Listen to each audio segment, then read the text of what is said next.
Hi, it's Ricky Rodriguez here of Simplicity Real Estate.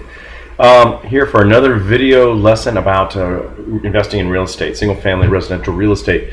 In my previous video, I talked about a little about what to look for when you're buying a house, when you're considering flipping on the other side, and stressed the importance of buying correctly, knowing how much you're going to pay per square foot, what's the average per square foot in that area for similar houses and similar conditions. Know what kind of things you're going to want in a rental property.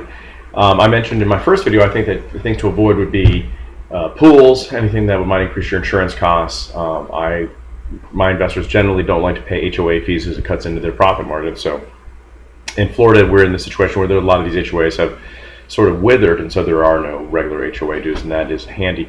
If you're going to buy and place the home and do an investment or a rental program, there's a couple big decision points you have to think about. One is where do you want to buy? Do you know that area? Within that particular area, what is the vacancy rate? You're going to want to account for the days and the weeks and the months that the unit is left vacant, because there's no money coming in, which means there's no money. So the key to investing in rental properties is to make sure that there's a good tenant in there, and that they're paying the rent on time.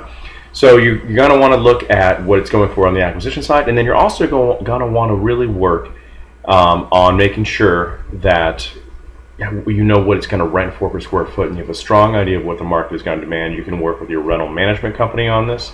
You can also do plenty of your own research or work with an agent, a realtor like me, who has relationships with property managers. So I have a database that I keep, and I track the rent of hundreds of units that can cross every zip code in our target area, and so I know to a high degree of confidence what things are running for right now on a per square foot basis in any particular zip code or community, and I can calculate that really quickly to give my investors an idea of what the rent is going to be.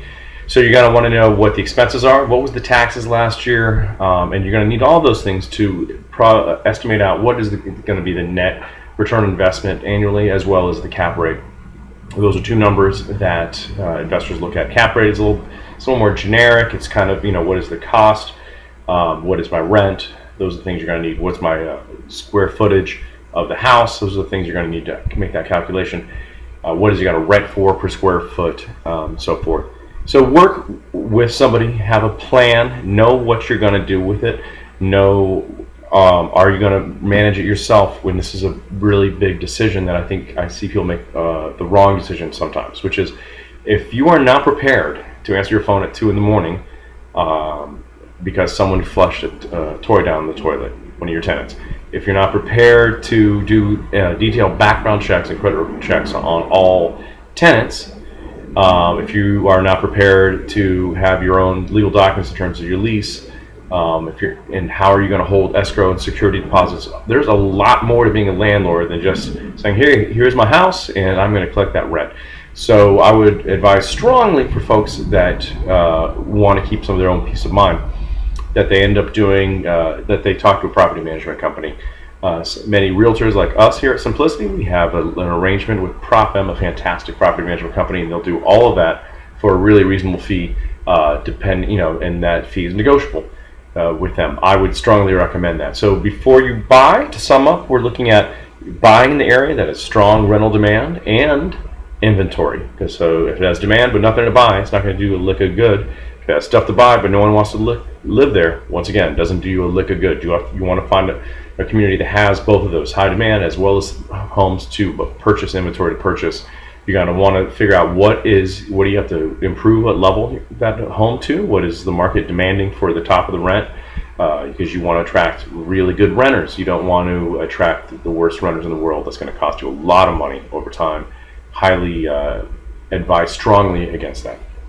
And then finally, who is going to take it over and do the regular property management? If you're going to do that for yourself, make sure that you know what you're getting into, and consider working with a property management company or a licensed real estate broker or a real estate agent like myself to help you make those decisions, as well as to help you gather the data throughout the your whole investment plan.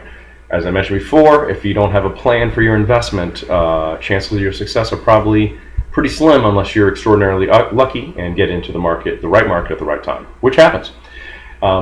Anyway, hope you enjoyed this, and I hope to see you again soon on where we'll be talking a little bit more detail about how to prepare for the renovation of a home, how to choose what finishes will go into a home, how to choose your contractors. There's so much more to learn, so much more to share. I hope you join me again here.